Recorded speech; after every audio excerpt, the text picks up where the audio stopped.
How can you come to a wet fit and don't expect for you to get wet? You don't know it's blows you go get. You watching SAT TV.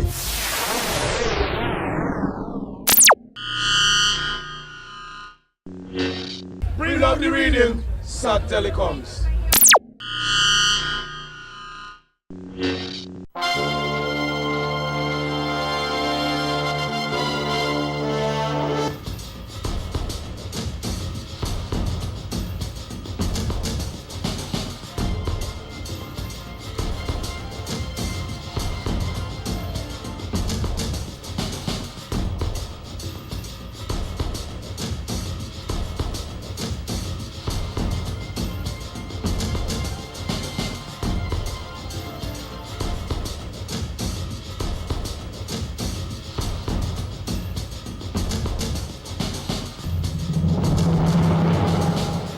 Welcome to SAT TV News. I am Alicia George, your presenter.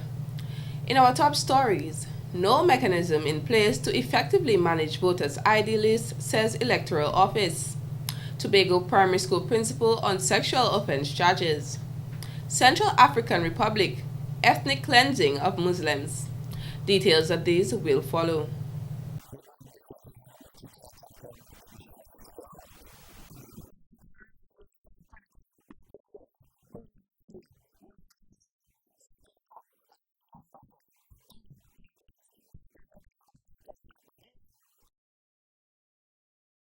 You're watching SAT Telecoms.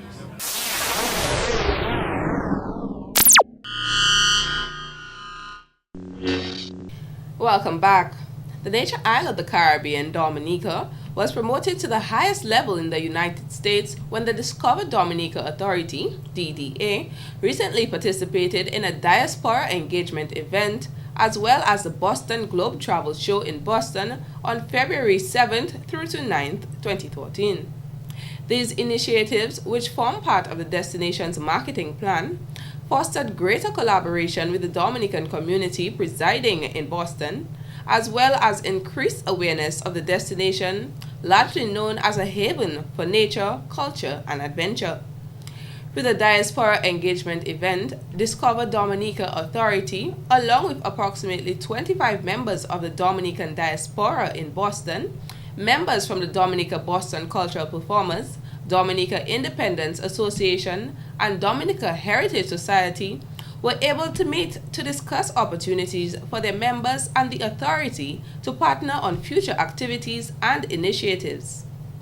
This will assist in positioning Dominica's tourism products and services more effectively, while ensuring that one consistent message is provided as the Discover Dominica Authority continues to maximize all resources at its disposal towards developing the tourism sector to ensure effective collaboration as the industry strives to attain the goal of 7% growth in order to attract 90,000 visitors to Dominica by 2015.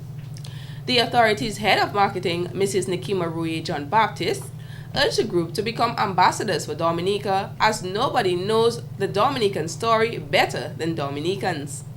Dominica was also represented at the Boston Globe Travel Show, where Mrs. John Baptist and members of the Dominican diaspora assisted in manning the booth in full national wear, as well as engaging members of the trade, media, and the public, inviting them to experience the nature island of Dominica. Following up from the mission, the Discover Dominica Authority will be meeting with the Caribbean Tourism Organization, CTO, in New York, Know Your Culture in New Jersey, as well as participating in the Toronto Outdoor and Adventure Show prior to that. In more news, the UWI Open Campus on Emsall Road is the place to be on the night of Thursday, February 13th, 2014, when Dominican playwright Mr. Alex Bruno presents a public lecture on the topic Calypso and Soca, a tale of two musical genres. The lecture will be hosted at the UWI Open Campus Auditorium from 7 p.m. and will seek to make a case of Dominica's contribution to the development of the art form of Calypso. Soca music was created right here in Dominica by Dominicans and a gentleman also known by Lord Shotty from Trinidad and Tobago. So the lecture will basically lead a path into the creation of soca music and the evolution of the same. And we will also discuss calypso in the same context and show the interplay between soca and calypso and place credit in terms of on the artists and the people who got involved in the early formation of the soca music. Lord Tokyo, Chris Serafin, and of course Lord Shotty I from Trinidad. He said this lecture came to bearing following extensive research on the evolution of calypso and soca music.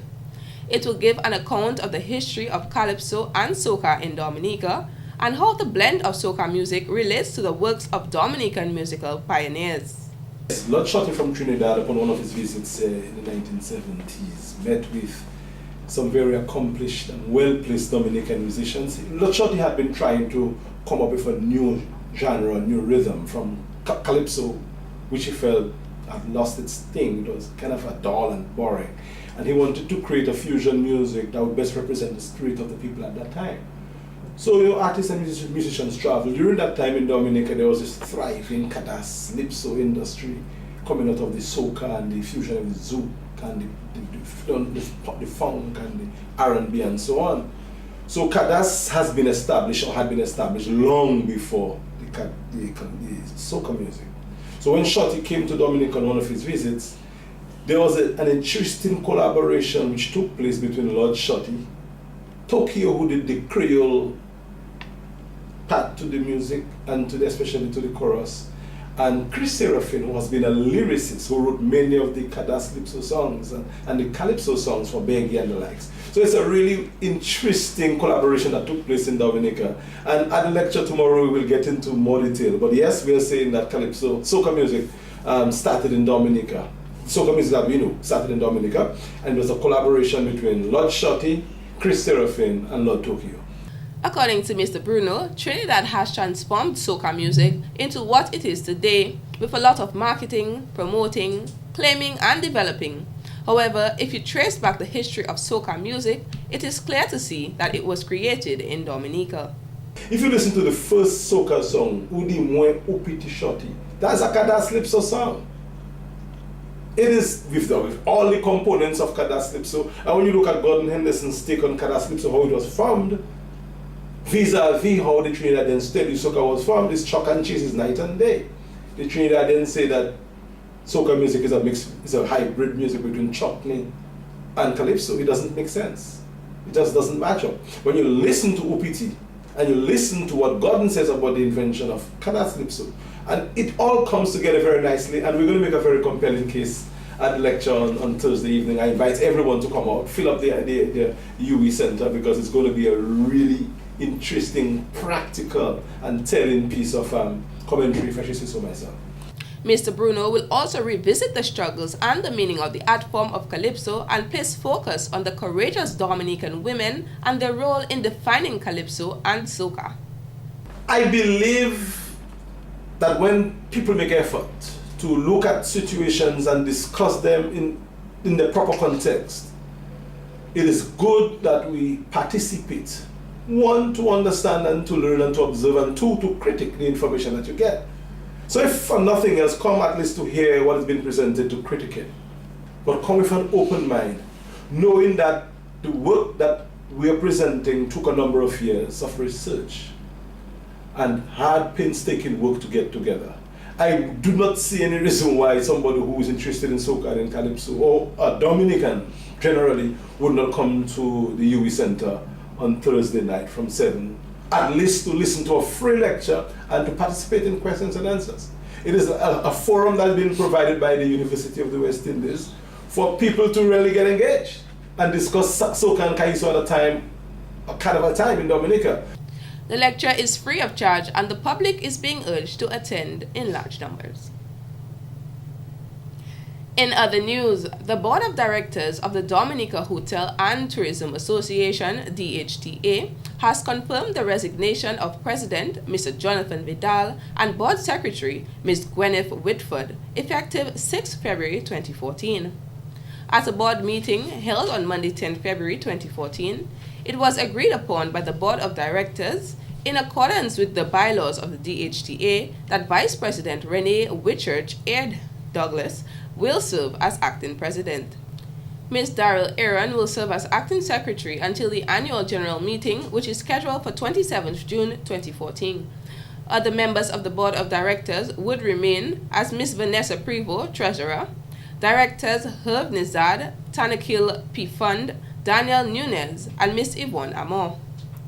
The DHGA is committed to developing and representing the hospitality, travel, and tourism industry within Dominica, one of the Caribbean's leading ecotourism destinations. The DHGA Board of Directors looks forward to forging closer public-private sector partnership as it seeks to fulfill its mission. In more news, although members of the opposition United Workers' Party and other members of the public have been actively advocating for the cleanup of the voters' identification list for fair and free elections, Acting Chief Elections Officer Ms. Anita Rodney says the Electoral Office does not have the mechanisms to effectively address this issue. Since you're registered on the electors list, your name has not been removed and you are on the list, you're eligible to vote. Actually, the law makes provision. It says that anytime you reside out of the Commonwealth for 5 years, over 5 years, that you should be removed from the list. But in the case of Dominica now at this point in time, there's no really system in place to remove persons. That is because you cannot really know, you don't really have that record to know if a person has resided out of Dominica for over 5 years. So if you're on the registration list and you come to vote, since your name is there, you will be eligible to vote. Chapter 203, Section 7 of the Regulation of Electors Act, which governs the conduct of elections in Dominica, clearly states a person registered to this spot shall remain registered unless and until his name is deleted from the register because he has died, an objection to his registration has been allowed, he has been absent from Dominica for a period exceeding 5 years, and he has become disqualified for registration as an elector under this act, or any other written law imposing disqualifications for registration as an elector. Sometimes persons are actually out of Dominica for over 5 years, but they come to Dominica occasionally. You know, so you cannot just remove names and then persons come. You could find yourself in some difficulty by doing that.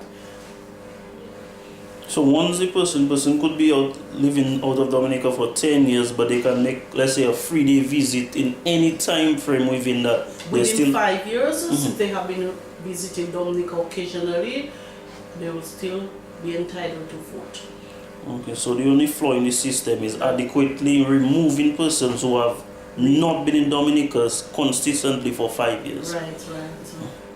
Well, as I told you, at this point in time, there is no system in place to actually have a record or to be able to just remove persons on the list, because you have to ensure that what you're doing is correct. Ms. Rodney noted this can only be achieved when the various record-keeping systems in Dominica are integrated. This includes, but are not limited to, the Customs Department, the Immigration Department, and the Dominica Air and Seaport Authority with the support of the Electoral Office. To be an eligible voter, you must be registered on the electors list. And there are numerous qualifications that you must have to be registered. First, you must be a citizen of the Commonwealth of Dominica. You could either be a citizen by birth or by registration. You must be 18 and above. You must be resident in the polling division that you want to register. You have to be there living within 3 months so that you're able to get on the electors list. So these are some of the qualifications you must have to be eligible to be on the electors list and eventually to be a voter. She added, one must be residing in the specific district they wish to vote, otherwise he or she will be disqualified. Therefore, anyone who has relocated need to ensure they contact their local district officer to ensure their name is on the voting list for their new location. In other stories, Following the opposition United Workers' Party 21 in 25 days campaign, members of the party had subsequently planned a tour that would take them around the world. Members including Mr. Lennox Linton, Mr. Hector John, Dr. Thompson Fontaine, Mr. Ron Green, and Mr. Joshua Francis began their journey with a 7-city tour in the United States, followed by a visit to London, Europe, and Paris. One of the more memorable interviews was that of Mr. Linton when he made an appearance on French TV station Le Grand Oral in Paris. What changes do you want to implement in Dominica? Well, I'm fortunate to be part of a movement for change in Dominica that goes back some ways. For some time now, the people of Dominica have been unhappy with the quality of governance that we have had ever since this Labour Party came into office, but more specifically since Roosevelt Skerrit took over as Prime Minister of the country in 2004. The host, Dominican-born Mr. Gordon Henderson, suppressed his dismay when the issues of distribution of illegal passports, prostitution of diplomacy, and immunity of crooks and criminals, as Mr. Linton suggested, came up. We see a number of criminals and crooks coming through the cracks and actually getting possession of our passports, getting possession of diplomatic immunity, which they can now use in defense of their criminal activities around the world. We believe this is a danger to global security. It compromises our governance, and it tells the rest of the world that we are not prepared to engage honestly with the global community. We are not prepared to pursue the goals and dreams of enlightened diplomacy, where we are pursuing our best, our own enlightened self-interest in partnership with friends around the world. Mr. Linton also brought forth the issue of growth in the economy, or moreover, the lack of it. We have been able to put together plans for renewing, rethinking, and rebuilding the economy, where we focus specifically on the engines of growth, those that the government are not doing anything with, and those that the government has completely neglected. So we are focusing, our plans are focusing on a new agriculture, the tourism that positions us in the eco niche, the information communication technology, how we take advantage from the upsurge in technological advancements around the world, and the whole business of manufacturing. The party had explained that the main purpose of the tour was to bring the vision of the UWP to Dominicans living in the diaspora.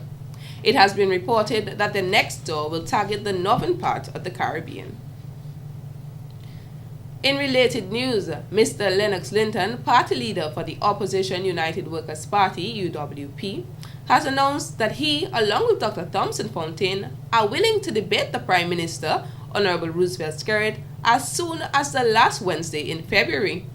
Mr. Linton made the statement during an interview on the UWP's tour of Paris.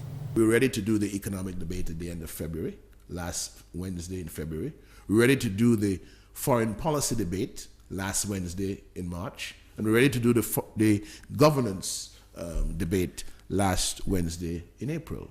Now, if those dates are not convenient for the Prime Minister, he can always propose others. We're willing to work with him, but the country needs a discussion. According to Mr. Linton, the people of Dominica need a discussion among its leaders as to what the way forward should be. What we have done is said simply to the government that you cannot continue with this situation where politicians from either side of the political divide do not sit down in a civil environment and talk about issues, trade argument, for the better public understanding of what is really going on. This is not done right. The Prime Minister does not do that. He backs away from every single opportunity to debate. And we have a very interesting situation in the Parliament of Dominica where the party leading Parliament will not debate. And they're trying to unite the country with hate. He is calling on the Prime Minister to engage in 3 debates on issues of the economy, the foreign policy position of Dominica, and on the governance and the rule of law before the next general election. He added, if the dates set aside are not suitable for the Prime Minister, he is welcome to suggest some of his own. In other stories, The excitement brought on by Dominica being represented at the Sochi Winter Olympics in Russia has also placed the island under the microscope by Mr. Cameron Combs, a policy researcher at the Inter-American Dialogue in Washington, D.C. Mr. Combs named Dominica third on a list of 6 countries participating in the Olympics with the worst gay rights records than Russia. According to the article posted on the website policymike.com, when it comes to homophobia, Russia is not the only country going for the gold. The article shows a picture of Prime Minister Honorable Roosevelt Skerrit and states that the punishment for homosexuals in Dominica is 10 years in prison. This tiny Caribbean island made headlines a few years ago when 2 American men were arrested for having sex on a gay cruise in view of the port, but the focus has since turned to schools, the report said. It continued by saying that the education minister created a task force in 2012 with the purpose of investigating and identifying the root causes of deviance and the increasing incidence of homosexuality among the student population. On an even grimmer note, the article states that Prime Minister Skerrit has said that decriminalizing same-sex relations is out of the question for the foreseeable future. In what Mr. Combs considers to be a silver lining, the article concluded by saying a gay rights group has managed to convince Dominica's highest Catholic official to renounce anti-sodomy laws as a promoter of violence. Other countries on the list include Iran, Jamaica, Pakistan, Zimbabwe, and Lebanon, respectively. In more news, a Community Emergency Response Team CERT training program began on the evening of Tuesday, February 11th at Casa Bruce from 5:30 p.m. and will run over the next few weeks, ending on February 25th, 2014. The program is organized by the Office of Disaster Management, ODM, with support from the Caribbean Disaster Emergency Management Agency, CIDEMA, CEDA, AusAid, DFID, and the UKAid. It is the very first time that this program is being conducted at the community level and will be facilitated by a local team of instructors led by Deputy Fire Chief Mr. Anthony Williams.